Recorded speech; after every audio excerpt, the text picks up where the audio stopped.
بسم اللہ الرحمن الرحیم۔ حضرت ہود علیہ السلام کے واقعات و فرمان معصومین علیہ السلام کا 5واں حصہ آپ ملاحظہ فرما رہے ہیں۔ ابن باقویہ اور شیخ تبرسی وغیرہ نے روایت کی ہے کہ ایک شخص عبداللہ بن کلابہ نامی اپنے اونٹ کی تلاش میں نکلا جو گم ہو گیا تھا۔ وہ اس کو عدن کے جنگلوں اور بیابانوں میں تلاش کرتا پھرتا تھا۔ انہی بیابانوں میں اس کو ایک شہر نظر آیا جس کے گرد ایک حصار تھا۔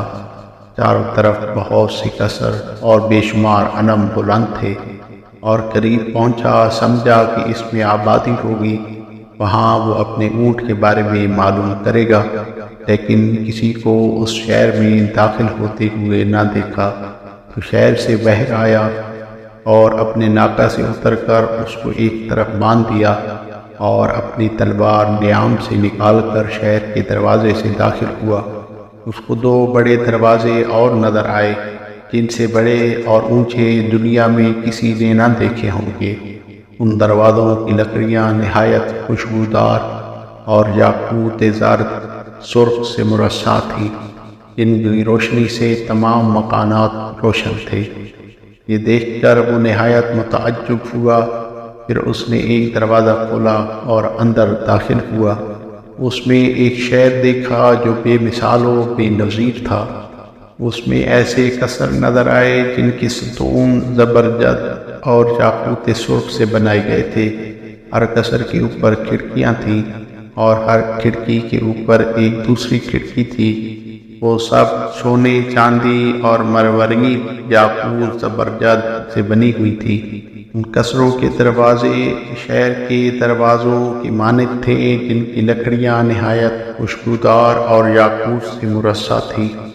ان قصروں کے فرش مروارید اور مشک و زعفران کے غلالوں سے بنے ہوئے تھے۔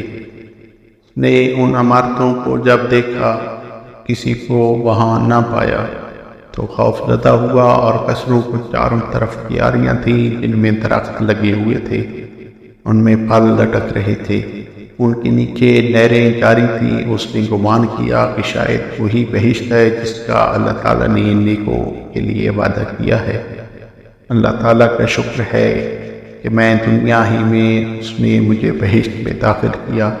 پھر اس نے ان مروارید مشک اور زعفران کے غلالوں سے اس قدر کہ لے سکتا تھا لے لیا، لیکن زبرجد و یاقوت کا کوئی دانہ نہ اکھاڑ سکا۔ وہ باہر آیا اور اپنے ناقہ پر سوار ہو کر جس راہ سے آیا تھا واپس ہو کر یمن پہنچا۔ وہاں ان مروارید زعفران و مشک کی کولیوں کو دکھایا، اور جو کچھ دیکھا تھا بیان کیا، اور موتیوں کو فروخت کیا کہ امتداد زمانہ کے سبب زرد اور متغیر ہو گئے تھے۔ یہ خبر مشہور ہوئی اور بادشاہ تک پہنچی، تو اس نے والی صنع کے پاس قاصد بھیجا کہ اس شخص کو میرے پاس بھیج دو۔ چنانچہ وہ شخص بادشاہ کے پاس آیا۔ اس نے اس کو تنہائی میں بلا کر حالات دریافت کیے۔ اس نے بادشاہ سے کل واقعہ بیان کیا۔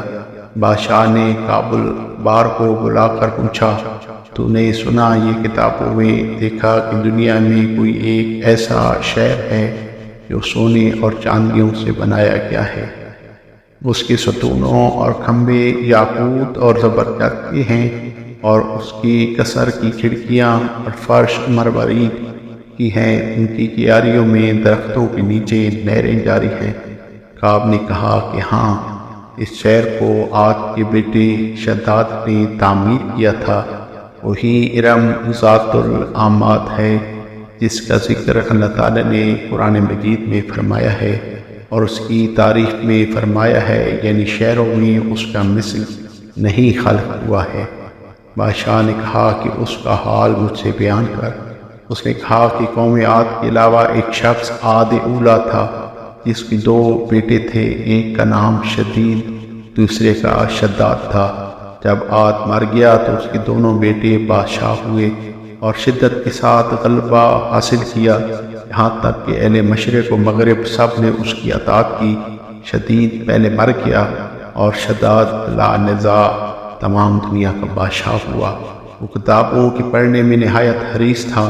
جب وہ بہشت کا ذکر سنتا تھا کہ اس میں یاقوت و زبرجد اور مروارید کی عمارتیں ہیں، جو چاہتا تھا کہ دنیا میں بھی اس کی مثل اللہ تعالیٰ کے مقابلے میں ایک بہشت بنائے گا، تو آدمیوں کو بہشت کے بنانے پر معمور کیا۔ ان میں سے ہر ایک کی مدد کو ہزار ہزار آدمی مقرر کیے اور کہا، جا کر بہت تیز اور تمام بیابانوں سے کشادہ میدان تلاش کرو اور اس میں میرے لیے ایک شہر سونے چاندی یاقوت و زبرجد اور مروارید کا تیار کرو۔ اس کے ستون زبرجد کے بناؤ، اس میں قصر تیار کرو اور ان قصر پر کھڑکیاں بناؤ اور ان کھڑکیوں پر بھی کھڑکیاں تیار کرو۔ ان قصروں کے نیچے مختلف میوہ کے درخت لگاؤ، نہریں جاری کرو، جیسا کہ میں نے کتابوں میں بہشت کے اوصاف دیکھے ہیں۔ چاہتا ہوں کہ اس کی مثل دنیا میں ایک شہر تعمیر کروں۔ اور لوگوں نے کہا کہ اس قدر جواہرات اور سونا چاندی کہاں سے آئے گا، ایسا شہر تعمیر کریں۔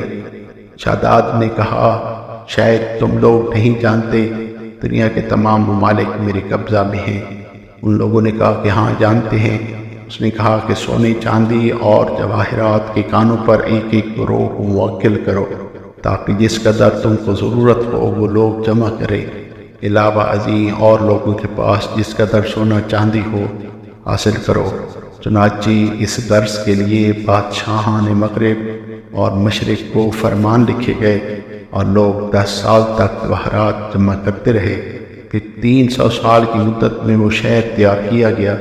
شداد کی عمر 900 سال کی تھی۔ لوگوں نے اس کی اطلاع دی کہ ہم بہشت کی تعمیر سے فارغ ہو گئے ہیں۔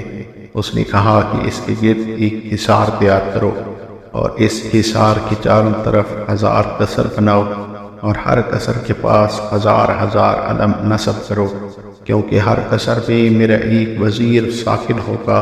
یہ سن کر وہ لوگ واپس گئے اور اس کی خواہش کے مطابق سب کچھ تیار کر کے واپس آئے اور اطلاع کی سب کچھ تعمیر کر چکے ہیں۔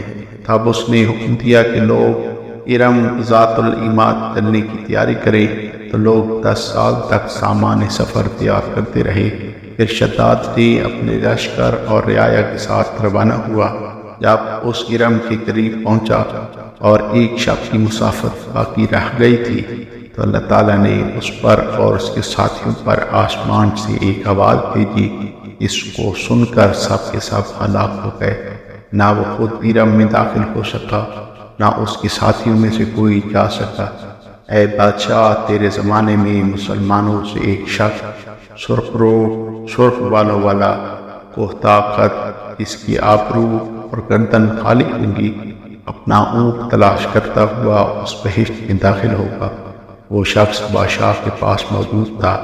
جب کعب نے اس کو دیکھا، کہا، اللہ تعالیٰ کی قسم، یہی مرد ہے۔